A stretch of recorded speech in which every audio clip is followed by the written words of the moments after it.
Scrunches when it crunches. That's why I love Nestle Crunch. Chocolate is scrumptious when it crunches. That's why I love Nestle Crunch. The blend of Nestle's.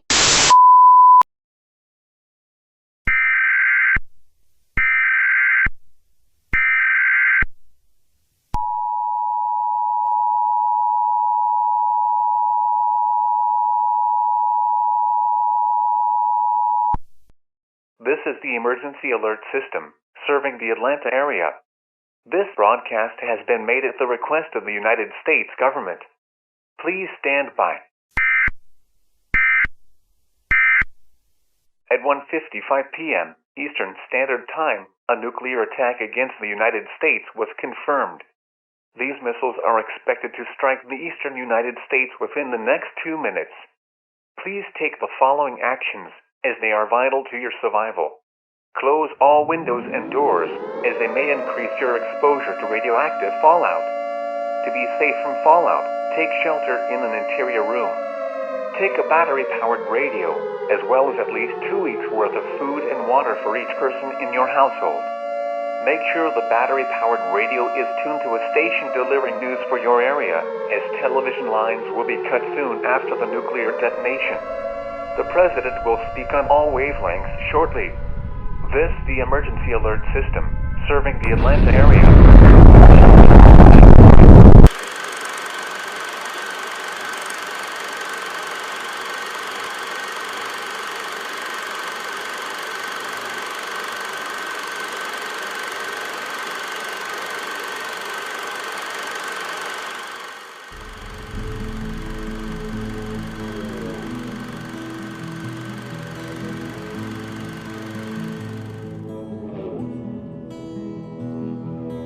In 1896, a French scientist by the name of Henri Becquerel discovered that uranium emits radiation. While this discovery may not have seemed to be revolutionary at the time, Henry was unaware that 4.5 decades later this foundation was paramount for the construction of nuclear weapons, the most powerful weapons of war humanity has ever possessed. They have the capability to destroy an entire city with a single detonation, and, if used strategically, can cause the affected nation to collapse due to massive loss of life and fragmentation of government. These devastating devices have only been used twice during war, both against the Empire of Japan in 1945, on the cities of Hiroshima and Nagasaki. Japan capitulated to the Allied forces soon after. There was then the decades-long staring contest of the Cold War, where the USA and the USSR built up their nuclear stockpiles to be able to completely obliterate the other in the case of war. This concept is referred to as MAD, mutually assured destruction, where if one party used a nuclear weapon, the other would retaliate, and in the end both sides would collapse, resulting in no winner of the war. The purpose of this documentary is not to speculate or theorize on the effects or possibilities of nuclear war. That has been done many times by many people, but to educate keen learners on how World War III could have potentially started from the end of World War II to the end of the Cold War and the collapse of the Soviet Union. With the second half of the 20th century becoming a global competition between communism and capitalism, and the USA and USSR becoming sworn enemies, building up their militaries to the extreme, the first scenario takes place in an alternate 1945. With the Nazis having just surrendered, there is no want or need in Europe for another war. But, in the eyes of one man, perhaps that was not the case.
The Nazi regime which had plagued Europe had fallen.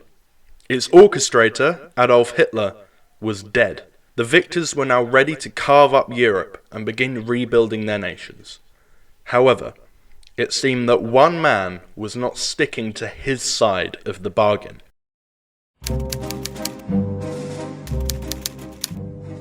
Joseph Stalin was instrumental in the Allied victory, having sacrificed the most in the war. 18 million Soviets died in the time span of 1941 to 1945, many due to the long and intensive battles with German soldiers, harsh conditions, or starvation. Winston Churchill saw the hunger of the Soviets to claim Eastern Europe into a sphere of influence, which was confirmed at the Yalta Conference earlier that year, and he didn't like it. Churchill despised communism and saw the growth of the Soviet Union as aggressive and a threat to the security of the West. He devised a plan which was described as insane and suicidal. It gained the name Operation Unthinkable because no one was willing to carry it out. The plan was to be executed not long after the Germans surrendered to the Allies, but long enough for Allied troops to prepare for this grand offensive. Then, when everything was in place, the Western Allies would launch a surprise attack on the Soviet positions in Germany, stunning the Soviet forces enough for an Allied advance into Eastern Europe, leading them right up to Moscow, where the Soviets would surrender and democracy would liberate the world once and for all. There was just one problem. The plan was unworkable. The Soviets outmanned the Allies at least 3-1. The Allies were exhausted, and the Americans still had to face Japan in the east. The thought of the Russian winter was too much to bear. The plan was shot down hard, and Churchill would just have to live with an Eastern Europe occupied by the Soviet Union. Just because the plan is unworkable, and whether the Americans would even agree to such a ludicrous plan to start with is no debate at all, let's just assume that the climate is right for it, and the British coalition government recognises the threat posed by the USSR to British interests, and the plan gains American support. The date set for the plan to begin is June 6, 1945, exactly 1 year since the D-Day landings. Just before the sun rises, the sound of gunfire begins on the Western Front. World War III has begun.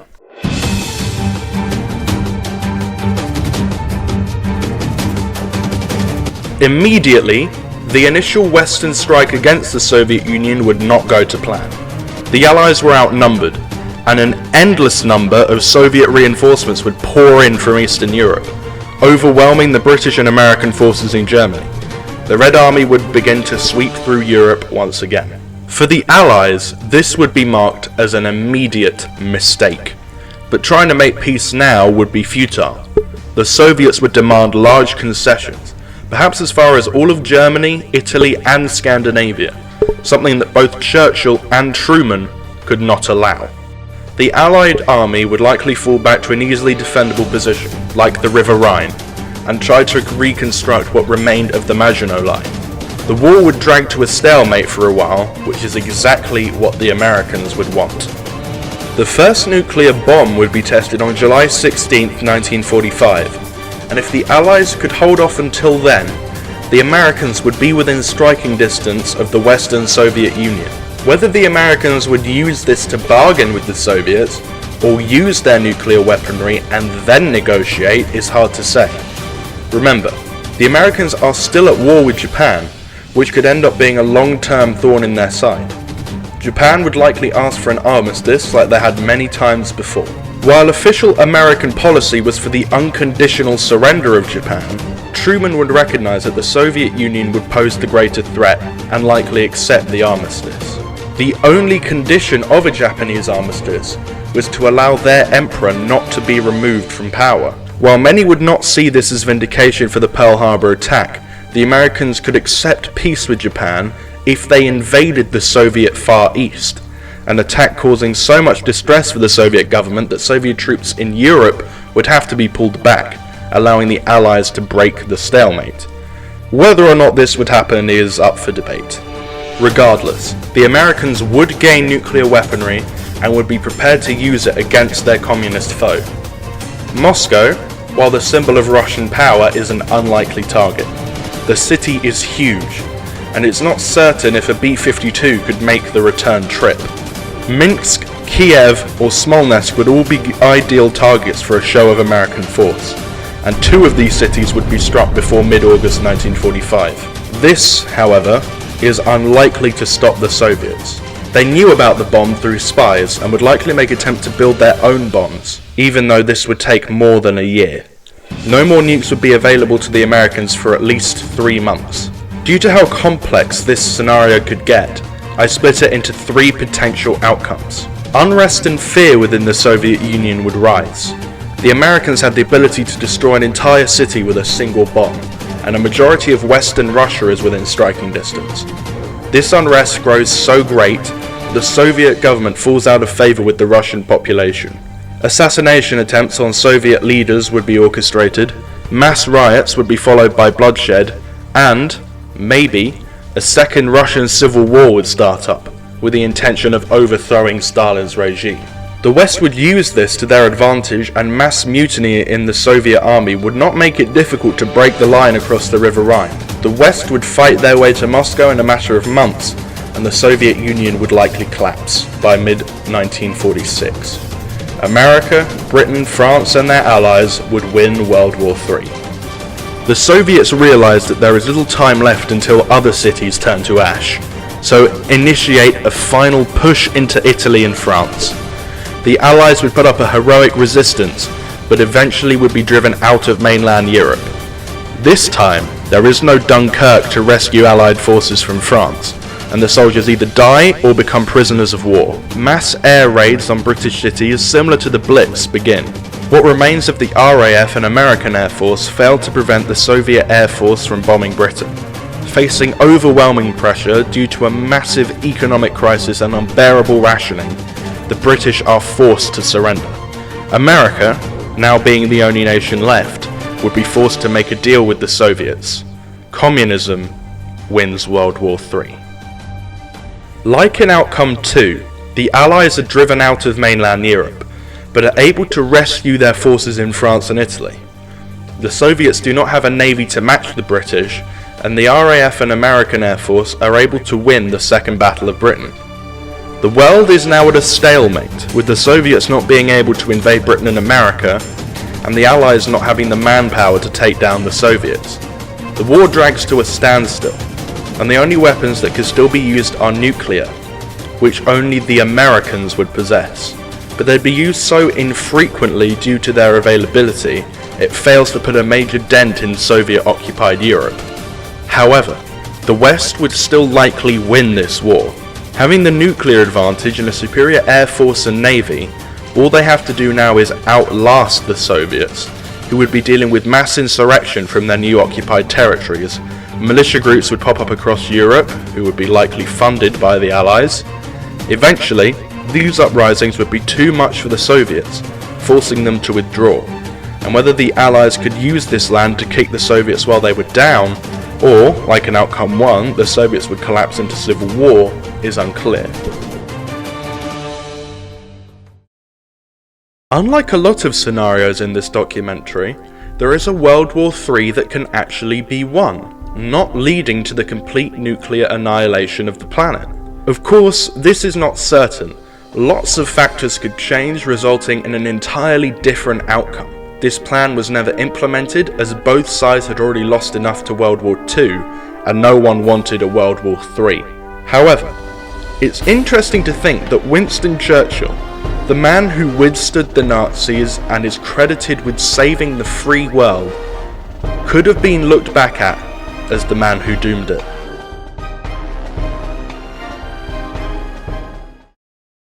It was a case of more planes, more food, more raw materials, shipped without pause from 8 different airfields in the Western Zone. After months, the tempo of flights was stepped up, and by Christmas, American and British planes had made 100,000 trips and carried a total of 730,000 tons into Berlin.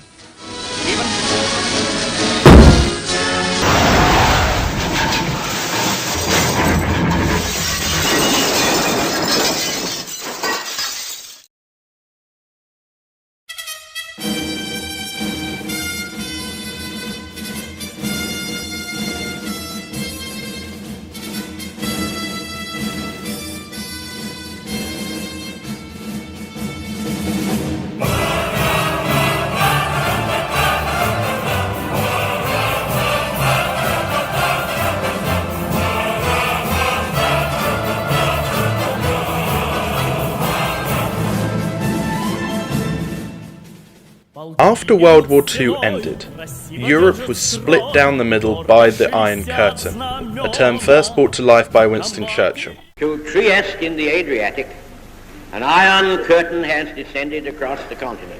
Germany was initially split into 4 pieces by the 4 main powers who defeated the Nazis. The country was split into American, British, French and Soviet occupied zones. Berlin was also divided into 4. By 1948, the Western powers wanted a better solution than the current one. What was the Western solution? Unification of the occupation zones and the introduction of a new German currency to stop Germany being 100% reliant on its occupiers, especially as communism was popular in France and Britain's empire began to crumble. The Soviets were strongly against this and wanted to keep Germany weak for as long as possible, and were fearful of a reunited Germany potentially wanting round 3 one day. In order to push the West into a weaker position, the Soviets needed bargaining power. The city of Berlin fell within the Soviet-occupied zone, meaning that British, French and American sections of Berlin were completely surrounded by communist territory. Stalin really wanted all of Berlin. The city was still in ruins even 3 years on, but the economic potential that had been proved since the late 1800s was undeniable, and would be an asset to the Eastern Bloc. Stalin formally requested that the Western powers leave Berlin, which was refused. In response, the Soviet army was instructed to put a blockade around the western side, with the aim to cause as much distress to the Americans, British and French as possible, to force them to pull out and hand all of Berlin to the Soviets. The blockade trapped numerous American, British and French soldiers with no means of escape, and left the population of West Berlin with no food, water or vital supplies. It was a humanitarian crisis which needed to be resolved quickly, or it would put over 1 million people at risk of starvation. Thankfully, the British and American air forces airlifted supplies to the people of West Berlin, which helped keep the area alive for the 11 months that the airlift was active, before Stalin realised there was no stopping the airlift, so lifted the blockade. And then the 3 occupation zones were united into what is commonly referred to as West Germany. The Soviets later turned their occupation zone into East Germany, a Soviet satellite state. This is widely regarded as the first altercation of the Cold War, and it ended in a capitalist victory. It strengthened the argument for German reunification and helped people of West Berlin support the British, Americans and French against the USSR. However, this could have taken an entirely different route. The planes taking supplies to West Berlin could have easily been shot down by Soviet forces, leaving the population and active troops in the city without vital aid. Not only would an entire city under Western control be left starving, but Western aeroplanes would have been lost as well. War could have easily sparked from this situation, a war which no one in Europe was ready to fight. It had been barely 3 years since the end of the last war, and Europe was slowly recovering. But if war did begin, who would come out on top? It's important to point out that at this stage, neither NATO or the Warsaw Pact existed, so no nations were obligated to declare war. If Britain and America declared war on the USSR, there's no guarantee that France would join. But for the sake of this scenario, let's assume that the nations in Western and Southern Europe aligned to the Americans and joined the war. It's an alternate July 1948, and the RAF and USAF stations in West Germany have lost communication with their aircraft, carrying supplies over East Germany. The Soviet government later confirms that they have halted aggressive action by means of force. Britain and America demand reparations to be paid for their lost men and aircraft, and that the blockade around Berlin be lifted, or a state of war would exist between the two. Stalin would consider his options, and in this timeline, decides that pushing west into France is a way to expand their sphere of influence, and hopefully be on the upper hands when the Americans wanted to negotiate. A few days after the ultimatum is sent to Moscow, Stalin refuses, and both sides mobilize. World War III begins in early July 1948. The Soviets had a massive advantage over the Americans at this stage: manpower. The Soviets could just funnel in reinforcements from the USSR, and much faster than the American soldiers could cross the Atlantic. West Berlin is crushed, and the push west is met with little resistance, as troops in West Germany would fall back to the Rhine for defence. Immediately, it would appear that the Soviets were winning, but that would not last long. By this time, the Americans had stockpiled around 200 nuclear weapons and were prepared to use them. The Soviets would not test a nuclear weapon until August 1949, which meant that the Americans would have the clear advantage. So while the Russians would send an endless number of men through Germany, the Americans would just fly over Eastern Europe and destroy Russian cities and tactical targets. That was the official American policy of war with the Soviet Union at the time. Just nuke them until they would either surrender or collapse. The Soviet troops on the front line would soon realise that their supply lines are no longer running, and would either pillage towns and villages for food or supplies, retreat, or hand themselves over to the Western Allies. Even if the Soviets made it past the Rhine, into France, or even into the Iberian Peninsula, it would not change the fact that anywhere between 50 and 200 nuclear weapons had just destroyed their homeland. There would be nothing worth fighting for when your government, family and friends back home are gone. World War III in this scenario would have lasted a couple of months, if that, and in that time, the Russian nation would be torched into memory, and it would be very unlikely the USSR would survive to the negotiation table. The effects of nuclear fallout on this war would not be forgotten either, as Britain and France may have come out victorious, but their nations would likely face extreme weather changes, crop failures, and increases in cancers for decades, until the nuclear fallout had died down. Eastern Europe would not survive long either, the effects of nuclear fallout hitting them harder than anybody else. There would not really be a Germany left after the war. Berlin would have been levelled in the fighting, and the fallout would have been strong across the North European plain. The war, in the eyes of the Americans, would be a great victory, but for their allies, it would hold a different legacy. Without the USSR, an American hegemony in Europe is secured, and over the decades the continent would be reconstructed. However, communism is still strong throughout the Eastern world, with the Chinese communists under Mao Zedong winning the civil war in China. Perhaps the story of the Cold War would be more focused on US-Chinese relations, China potentially replacing the USSR as the superpower to challenge the United States. If the USSR had shot down American and British aircraft in 1948, it is not impossible that that would have led to a war which would have ended the Soviet Union and its puppet states. However, this is just my assumption based on my research. The Soviets could have pushed forward their nuclear program and challenged the Americans with their own bomb. A war in 1948 would have been a strange one. No one had the energy to fight again, and the memories of the last war were still fresh in the minds of Europeans. No one would have welcomed it.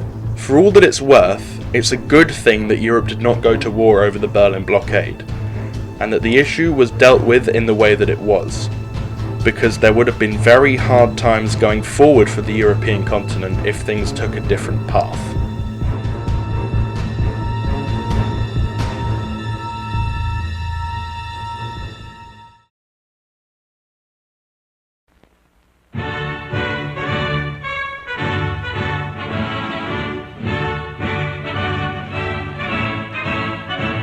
My fellow citizens, this government, as promised, has maintained the closest surveillance of the Soviet military buildup on the island of Cuba.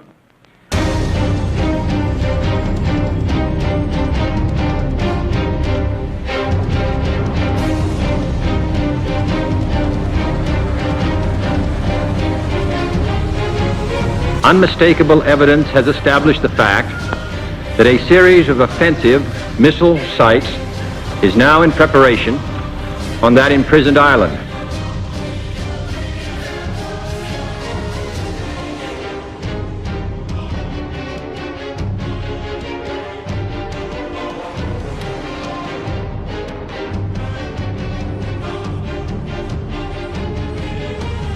Deliberately provocative and unjustified change in the status quo.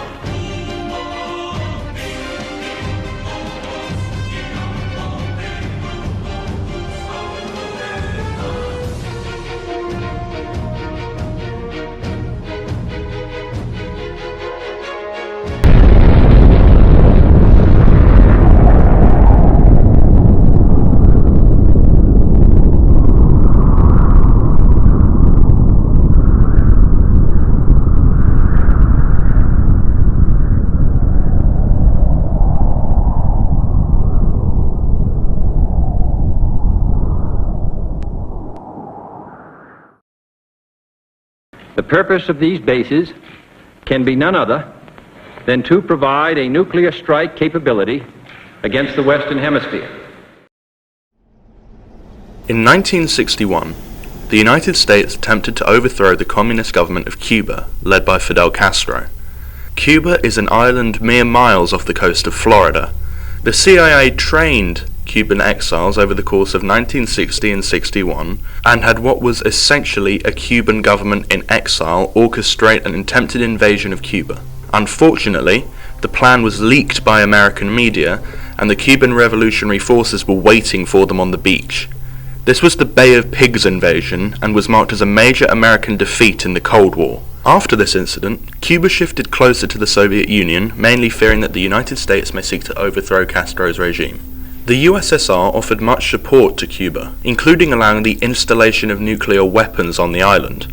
This was an immediate problem, as the Soviets could now strike American bases, industries, and cities within a few minutes.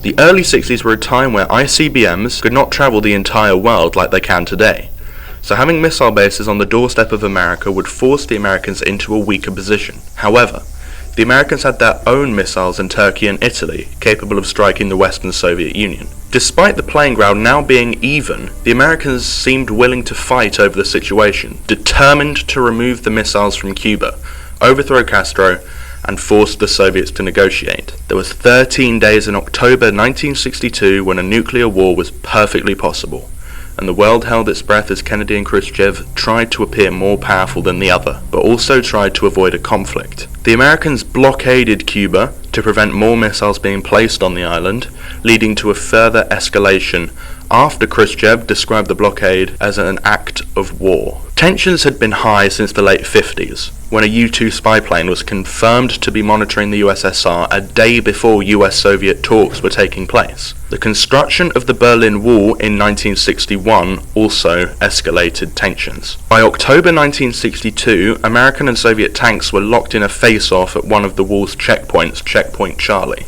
War could have erupted for any reason. The forces in Berlin and across the Iron Curtain could have launched an invasion, starting the new Battle of Berlin. The Soviets could torpedo the American blockade on Cuba, starting a naval battle in the Caribbean, or the Americans could have invaded Cuba to remove the weapons themselves. Any of these paths are viable, and it's hard to tell who would have fired the first shot. October 22nd, 1962, and the Red Army forces in East Germany receive official orders to occupy the city of Berlin and cross the checkpoints using tanks. If NATO fight back and crush them. Not long before the sun rises, NATO troops patrolling the checkpoints hear the sound of tanks coming from the east of the city. The troops signal a warning to the tanks to turn around or they would be forced to shoot. The Soviets continue to advance. As soon as the tanks cross the checkpoint, NATO forces open fire, swiftly met by a retaliation from the Red Army. World War III has begun. Berlin is overrun in hours as reinforcements flood in from the USSR and the rest of the Warsaw Pact. As soon as Berlin is dealt with, the Soviets push into West Germany, and the Americans are stunned, not really believing what is happening in Europe, but send their armed forces as quickly as possible. However, the Americans knew how quickly the war could escalate into a nuclear one.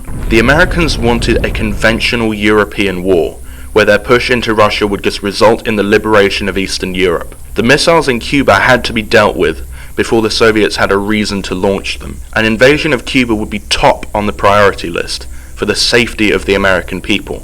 However, the Americans were not sure exactly how many weapons there were in Cuba. There was evidence that there was only one, but they had no reason to believe that there were not more. There could have been as many as 300, all of which were capable of striking a majority of the continental United States. They had to be neutralized. Cuba is a small island with a relatively weak military in comparison to the USA. An invasion would have been done swiftly and would be easier before the Soviets send reinforcements. The Americans launch an invasion of Cuba. Initially, the invasion goes to plan. The Americans move east to Havana and the nuclear launch sites. While there is soft opposition from Cuban forces, they are merely waiting for the Americans to get into the right positions and forge assembled lines. As soon as the initial American offensive halts its movement, the entire US military force are sitting ducks. Early one morning, numerous American positions erupt into a blaze of blinding light. 75% of American forces on Cuba have been evaporated. Pandora's box has been opened, and the Americans' worst fears are coming true. Nuclear bombings across the economic, military, and civilian populations commenced within 24 hours of the initial nuclear attack. Thankfully, the Cubans did not launch towards the US mainland, but the Soviets are furious that the Americans destroyed their nuclear weapons in Cuba. The Americans, still trying to avoid a nuclear confrontation with the USSR, confirms that they will not launch at the Soviets first. As American troops continue to arrive in Europe, the Soviet advance falls back to the Iron Curtain. The Soviets at this point have three options: continue the war and have a 50-50 chance of control over Europe, but cause an unforeseen amount of death in the process, and potentially still destroy the world in a nuclear Armageddon. The second option is to make peace now, cut their losses as the Americans push through into East Germany, and give up their section of Germany and let the Americans have it to form a united Germany. They would also have to allow Cuba to fall under American influence. Option 3 is the least likely, but if the worst does come, the Soviets launch their land-based ICBMs towards NATO positions in Germany. This would initiate a response, and nuclear weapons would be exchanged back and forth, with more ferocity and quantity each time. Conventional warfare is thrown out the window, and all that matters is the total destruction of the enemy. This exchange would last for maybe 2 to 3 days before the skies finally fell silent. At least half the world population would be dead in a month. Iconic cities would have been scorched off the map, and a majority of economic, industrial, residential, and military sites no longer exist. So patching a country back together is off the cards. If war erupted over the Cuban Missile Crisis, it would likely last less than a fortnight, and the world would likely suffer greatly because of it. Humanity would survive, but not in any significant case in the north of the equator. The world would reconstruct and eventually get back on track, but progress would be set back by hundreds of years, and the north would be permanently scarred, and perhaps eventually equalized with the developing world. The world would never be the same again, but things would eventually get back on track. This urgent transformation of Cuba into an important strategic base by the presence of these large, long-range, and clearly offensive weapons of sudden mass destruction constitutes an explicit threat to the peace and security of all the Americas.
This is potentially the closest that we've ever come to total destruction.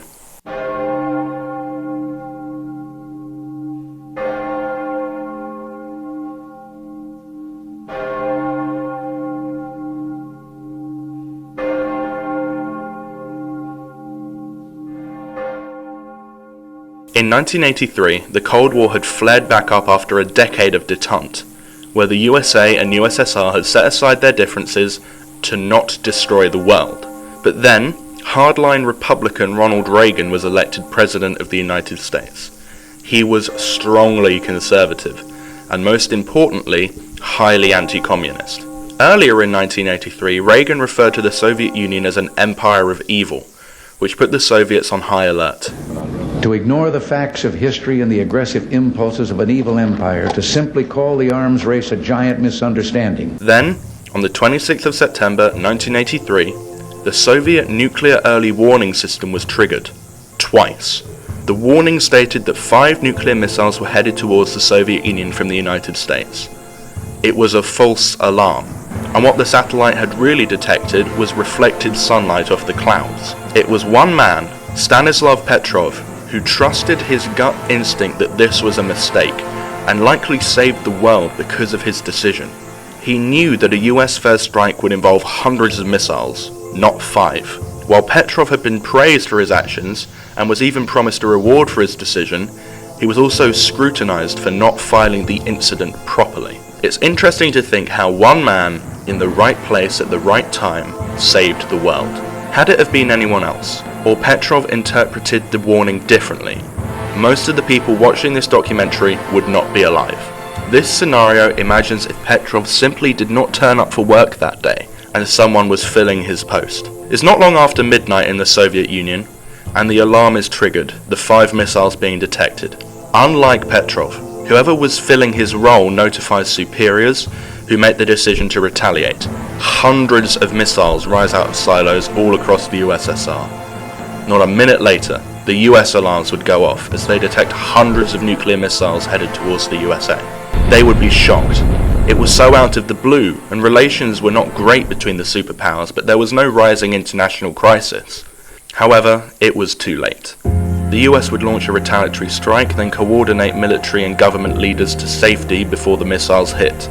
It would only be after the false missiles were supposed to strike their targets that the Soviet Union would realize the mistake they had made. But nothing could be done now, as close to 1,000 missiles were set to detonate in less than 20 minutes. Unsurprisingly, no one can win this war. The US and USSR would throw everything at each other. Over the course of 24 hours, the superpowers would have completely emptied their silos, military installations in certain cities would be destroyed, and conventional warfare is no longer an option. Whatever remains of the US and Russian populations cower in makeshift bunkers, hoping they will survive the nuclear fallout and radiation. Nuclear submarines would strike coastal towns and defences, and nuclear air forces would strike remaining cities and suspected leadership bunkers. Terrified families hiding in basements and behind mattresses would be incinerated, burnt alive, or would die of third-degree burns or radiation poisoning if they were not crushed by their collapsing houses or blown apart by the shockwave. This would be the fate of billions of people across North America, Europe, and Asia. The last bombs would likely be dropped 3 to 4 days after the initial false detection. The Great Plains in Siberia would be some of the only places you would find living humans in the former superpowers. Europe would become a radioactive wasteland, and there would be very few survivors due to the density of the cities and small total land area, where fallout would spread across the whole continent, killing at least 95% of Europeans. Berlin may be the only place where conventional warfare could be seen, but only for a few hours, as a nuclear bomb would likely bring a swift conclusion to the battle. The damage caused to the planet due to the war would be irreparable, and there would be no one capable of fixing it. The north of the equator is ruined, and the centuries of history, progress, and people who lived there would fade away into memory, which would be forgotten by whoever was left. The ozone layer would be significantly damaged, leading to scorching summers and freezing winters, and radiation from space would pose a significant threat to the survivors. Crops would fail and livestock would die. Natural water sources would become contaminated. Millions would starve. The world would never recover from this war, as the population would be less than 20% what it was before 1983, and it would take millenniums to even get close to what was before. Western teachings would be forgotten, as in the age before the internet, libraries and computers which held valuable information would have been lost in the war. This would be the unfortunate end to human civilization. The world population in 1983 was almost 5 billion, and it would fall very quickly to under 200 million in less than a year. Countless generations in the future would be affected by genetic mutations and high risk of cancer. The environment would be destroyed, and a mass extinction event would occur for decades to come, wiping out more than 50% of the species on the planet. And all this because a satellite confused light on the clouds for nuclear weapons.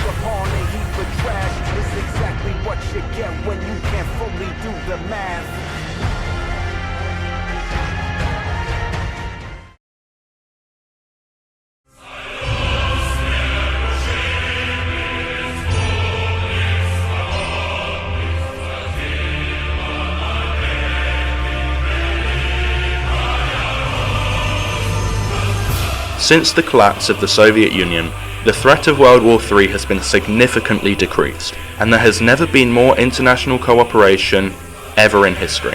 However, since the 2008 financial crash, tensions have been slowly but surely rising, with the Russian occupation of Crimea in 2014, China's expansion into the Indian Ocean and South China Sea, the US waging trade wars, India and Pakistan's claims over Kashmir, Israeli-Palestinian conflict, and the UK's exit from the European Union and the rapid growth of religious extremist groups.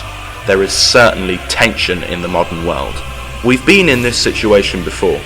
After the end of World War I, Germany was shunned and humiliated, which built up resentment for the Allies amongst the German people, which led to the rise of Hitler and the Nazis. We must ensure we don't treat Russia in the same way, by shunning them because of the past.